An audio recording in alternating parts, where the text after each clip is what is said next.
Hello everybody, welcome back to another video.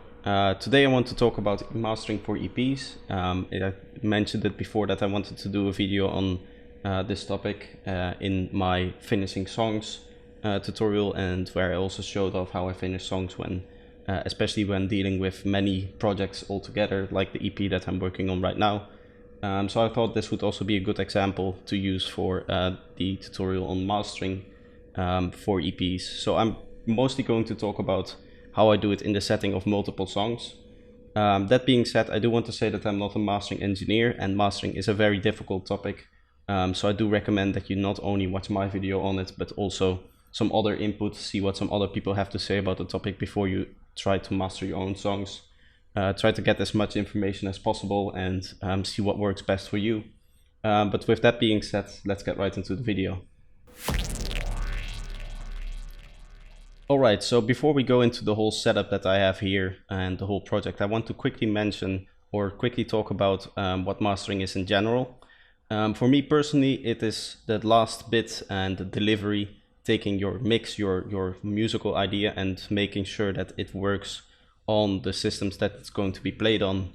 For me, it's mostly club systems. I try to master my music so that it's club ready and danceable. That means that it should be fairly loud. For you, that might not be the case. So when you look at one of my mastering chains, you will probably see that there's a lot of gain being introduced. Here you can see 4 decibels of gain into the final limiter of my mastering chain.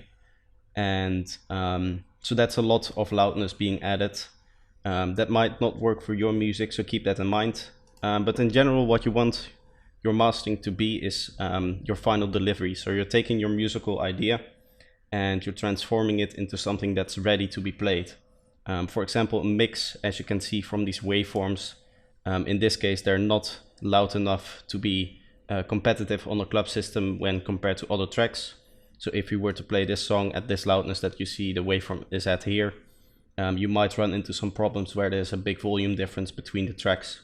So that's what mastering is, making sure that whatever the system is that it's going to be played on, the song will sound good on that. Personally, I don't master for streaming services differently than I do for example, the club, because for my genre of music, which is psytrance, I do really like the sound of the very squash dynamics, which can really only be achieved with very heavy limiting on your master track. So that's why I decided to not master differently for streaming services and other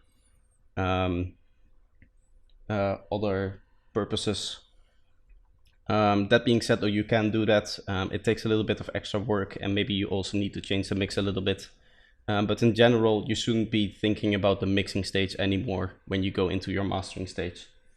That being said, let's now start talking about some of the listening things I tend to do when I do my mastering, or just before my mastering when I listen to the final mix. So what I like to do is have a very clear idea of what my music sounds like on many different systems. So I'll use my headphones, my speakers, sometimes even the speaker of my phone to listen to my music in a few different environments. I'll also walk around the room while I'm playing on speakers so I can hear it in different contexts in the room. Obviously, when I'm sitting very close to the wall, I'm going to hear a lot of the reflections that come from that wall.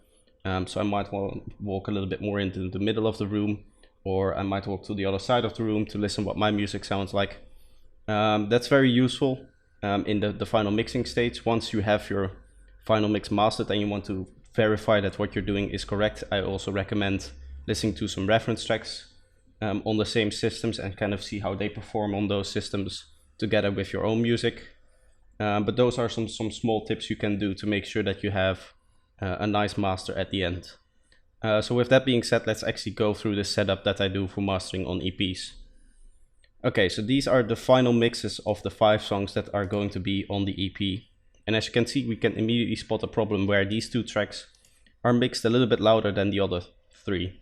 I don't know exactly why I do that. Normally I try to mix in a certain way, but for these 2 tracks, they just came out a little bit louder, and therefore we have to correct for that. So to do that, what I did is I went in here and I added a loudness meter to each of these tracks. I think I did it in an original project. This is a little bit of a tweak project, so that's why you don't see it right now. But I did put these loudness meters on there. As you can see, it gives you a whole bunch of different values here for your music, and I decided to use the integrated LUFS. I believe it's the correct name for that. And this is a general loudness overview of relative loudness of your track throughout the whole track. So you have to play your whole track, and then it will give you a final value for your whole track in terms of relative loudness. So it doesn't actually measure in dBs, but it also takes into account like frequency and dynamic range and stuff like that. So it takes a lot more into account than just the actual volume. So it's a little bit more accurate for this purpose. And once I got these values, I decided to bring these other tracks up to the same value as these two were. These two tracks were pretty much at the same value. I believe they were just over 8 LUFS. And I decided to bring those other 3 up as well. And then I went into the actual mixing process. So here you can see the waveforms for those final rebalanced tracks. And what I decided to do here is I have a mastering chain on each of these tracks here, as you can see down below. And it actually started off with no mastering chain on these ones. So we had them turned off, and I used the mastering chain that's on my actual master output. So what I would do is I would listen to the first track, would play it with the mastering chain here. Okay, I said, okay, I like that. I'll listen through the whole track, and I kind of like the master that, or the sound that this track has when it goes through this mastering chain. And I'll do the same thing for this one, and I would kind of adjust the final mastering chain so that they fit each of the songs fairly well. I would say maybe it's not perfect for each song, but we're trying to create a standard mastering chain that kind of works for each song, so that after we have created a basic chain, we can start to tweak it a little bit more for each individual song. This will make sure that your loudness should be fairly similar for each track, and that's kind of what we want. But you can still do some different things like coloring, maybe some stereo adjustments if it needs it, but you should try to do that in the mix. So once I have that, what I can do is I can save one of these. So here we have master initial contact. I already saved that one. So that's the first track. We can go to the second one, save this, master levelers. For now, I'll just call it like that. And then I can save each of these mastering chains for their own, or the track that they're on. And then I can import them into the original project. The reason why I do that is has to do with the next step, which I'll show you in a bit. First, I wanted to talk a little bit about how I actually finalize these things. So once these mastering chains were all on their own track, I can render them out. What you can do is you can go in here, select all individual tracks, and it will render them out. Do make sure that then in that case your mastering chain that is active is actually on the track itself and not on your master output, as that will not be applied to individual tracks when you render them out. So you need to apply that on the actual track. That's why I just kind of copied over this mastering rack to each of them, and then I rendered them out. So then the final files that I got were these. So now if you look at them, the mastering is kind of done for these. For the drops, they work very well, but you can see for sometimes the intros are fairly loud, and I kind of want to avoid that. So now what I can do is I can take these mastering chains that I have here, and I have saved in my audio effects racks preset folder, and I can put them in the original project file for this song, and then I can adjust maybe the amount of drive going into the limiter into the intro. I like doing that because then I have a final song in a project instead of having a project that is a mixed version and then having a different project that is the mastered version of the track.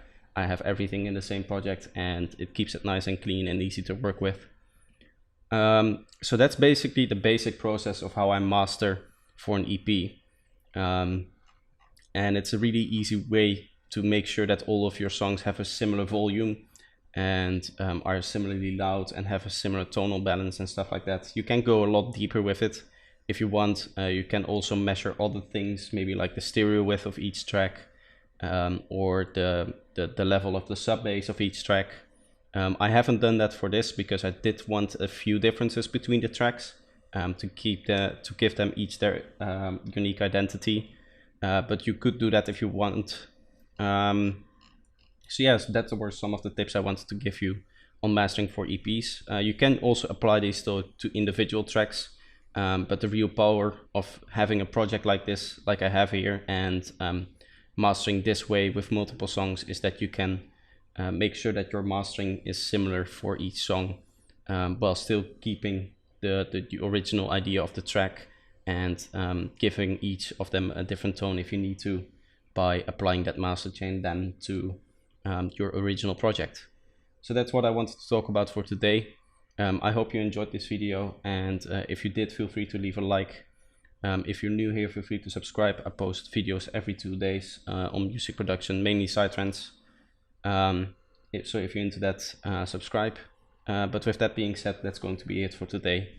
So bye bye.